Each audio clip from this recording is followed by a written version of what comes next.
Alright, this is going to be part one of the Ultra 150 rebuild video. I have a pair of Ultra 150s matching 2005 on a nice little double trailer.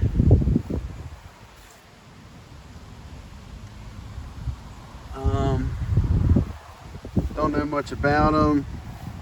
This one I've been fiddling with, I got to run. This one completely blown up, needs a motor rebuild, a lot of other small parts.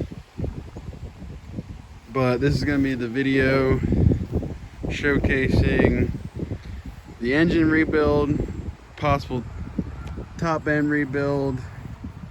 Hopefully the bottom end's good. We got the SXR 1500, and then the two Ultra 150s.